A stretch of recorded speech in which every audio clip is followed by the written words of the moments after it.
Hello everyone, Dana Feigenbaum here and welcome to this edition of the AE Report.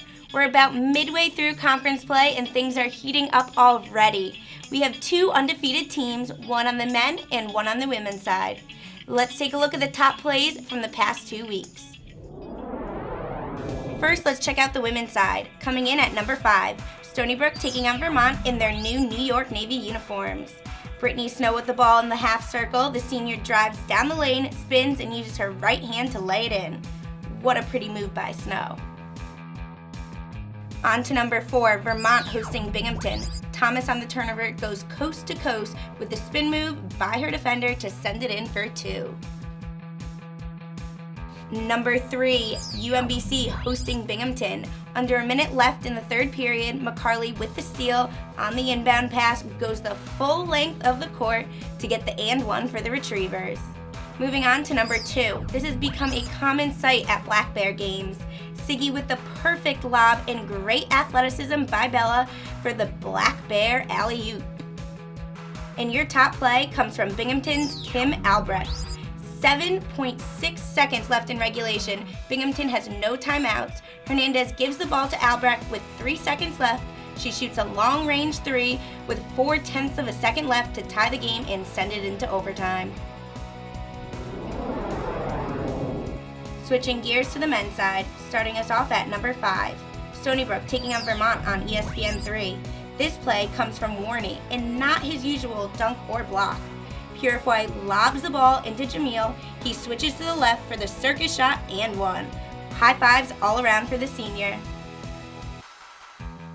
Let's check out number 4, New Hampshire hosting Vermont, also on ESPN3.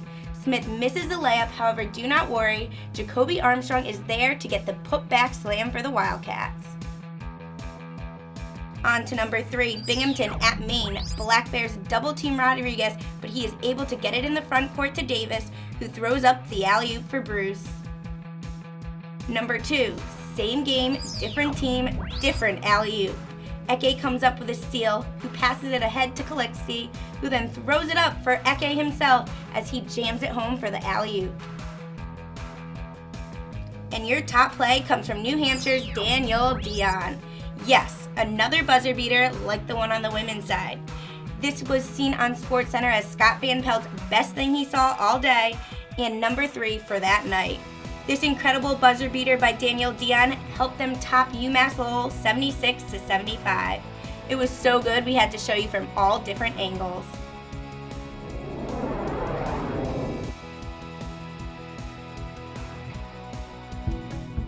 Now we determine who plays through practice. That guy look familiar? Well, it's New Hampshire's head coach, Bill Harrion. And yes, it's not his normal habitat, but he doubles as a professor on campus. For me, it's really kind of natural, and I say that because, I think when you are a coach, believe it or not, I think when you're on the floor in practice, it's teaching. While teaching in the classroom isn't something new, teaching in the classroom at UNH is, and so far he's enjoying it.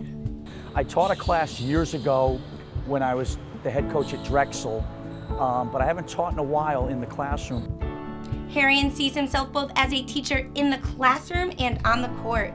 He says he has to teach the players in order for them to understand how to play in a certain way to get his point across. I say to my guys in our first team meeting, playing time is not handed out for free, it's earned. But playing time is determined and evaluated by how you practice every day. I think what's got to happen in trust is not a one-way street. Like if I'm going to play any of you on my team, I got to know deep down inside that I have total trust that you're going to do everything you can do to help our team win. For me, it's I really enjoy it.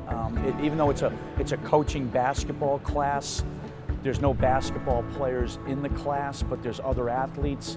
And I just want it to be a general kind of philosophical coaching class. You might not know much about my sport. I don't know if I know much about your sport if you play a sport.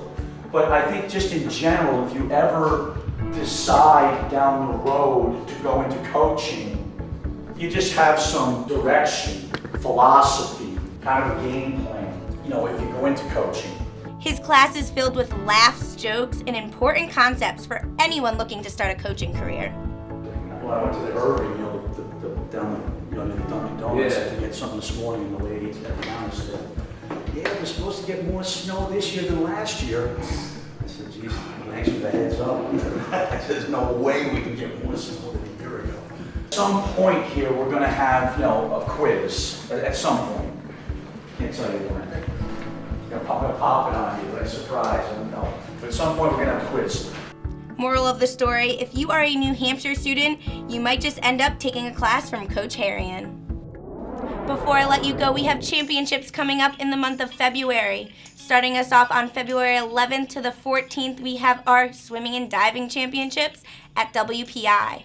Following that, February 19th to the 20th, we have our indoor track and field championships on Staten Island. Make sure to follow all the excitement from these events on our social media platforms. That'll do it for this AE report. For America East TV, I'm Dana Feigenbaum.